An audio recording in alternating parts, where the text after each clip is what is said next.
The king, who slept in a coffin, obsessed with his own death throughout history. Royalty has been known for their eccentric behaviors, but few monarchs have taken their obsessions to such dark extremes as King Philip II of Spain.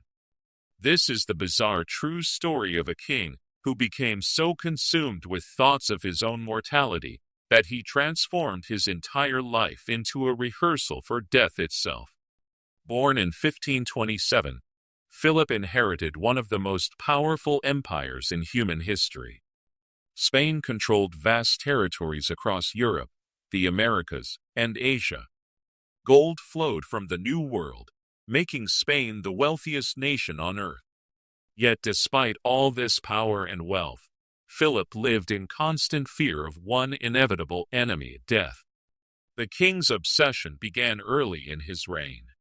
Unlike other monarchs who celebrated their power with lavish parties and grand ceremonies, Philip found himself drawn to funeral rites and burial customs.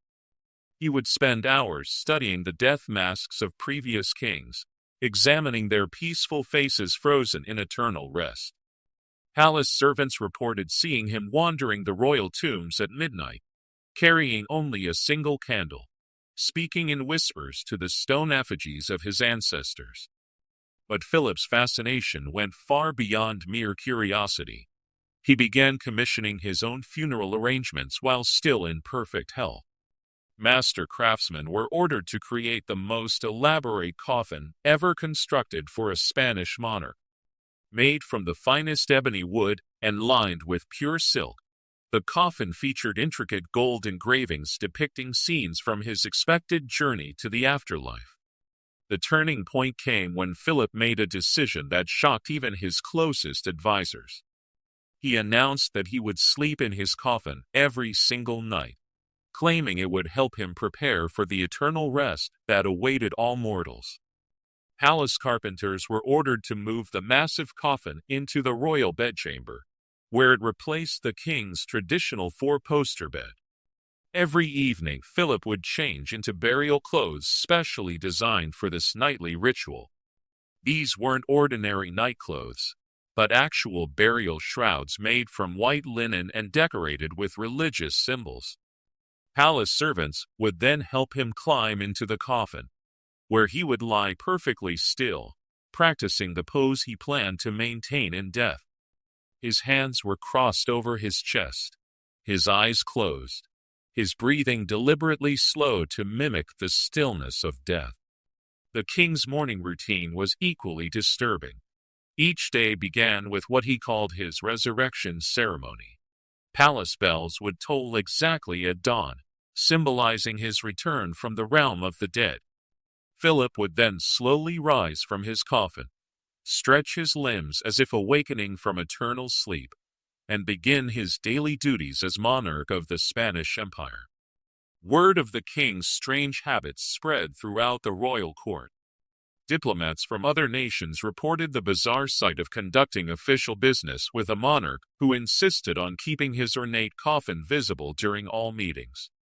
Foreign ambassadors were often unsettled when Philip would gesture toward his burial preparations while discussing trade agreements or military alliances. The obsession consumed more and more of Philip's daily life. He commissioned dozens of paintings depicting his own funeral, showing elaborate processions of mourners, priests conducting last rites, and his body lying in state. These morbid artworks covered the walls of his private chambers, creating a gallery of death that surrounded him constantly. Philip also began rehearsing his own funeral ceremony. Once each month, the entire royal court was required to participate in what he called practice funerals. Palace guards would carry his coffin through the corridors while priests chanted burial hymns. Courtiers were forced to dress in mourning clothes and weep as if their king had actually died. Philip would lie motionless in his coffin throughout these ceremonies, listening to the eulogies that would someday be delivered at his real funeral. The king's advisors grew increasingly concerned about how this obsession was affecting his ability to rule. Spain faced serious challenges during Philip's reign. including wars with England and France, religious conflicts with Protestant nations, and economic problems caused by the massive costs of maintaining such a vast empire. Yet Philip seemed more interested in perfecting his death pose than addressing these critical issues. Medical experts of the time had no explanation for the king's behavior. Some suggested it was a form of religious devotion, as Philip was known to be deeply Catholic. Others believed the constant pressure of ruling such a massive empire had driven him to seek the peace that only death could provide. A few brave court physicians suggested that the king might be suffering from melancholia, but none dared to treat a monarch who seemed to find comfort in his morbid practices. The king's death obsession reached its peak during the final years of his reign. He commissioned a team of embalmers to teach him the proper techniques for preserving royal bodies. Philip studied anatomy texts, learning about the decomposition process and how to slow it down. He even experimented with different preservation methods on deceased animals, treating his royal apartments like a medieval laboratory of death. Perhaps most disturbing of all, Philip began inviting selected courtiers to join him in his nightly coffin ritual.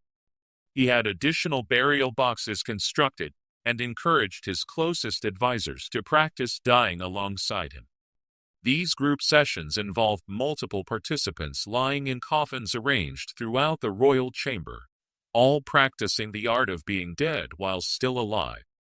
The irony of Philip's story lies in how his obsession with death may have actually prolonged his life. While other monarchs of his era died young from stress, warfare, or disease, Philip lived to the relatively old age of 71. Some historians suggest that his nightly practice of lying completely still and controlling his breathing may have provided health benefits similar to meditation. When Philip finally did die in 1598, his funeral was remarkably smooth and well organized. After decades of practice, every detail had been planned and rehearsed countless times. The ceremony proceeded exactly as Philip had envisioned, with one crucial difference. This time, he would not be rising from his coffin at dawn. The legacy of the death-obsessed king serves as a fascinating example of how even the most powerful people in history have struggled with mortality. Philip II controlled territories spanning continents and commanded armies that could conquer nations. Yet he could not conquer his own fear of death, and instead chose to surrender to it every single night for decades. His story reminds us that death remains the great equalizer, the one experience that no amount of wealth, power, or preparation can ultimately avoid.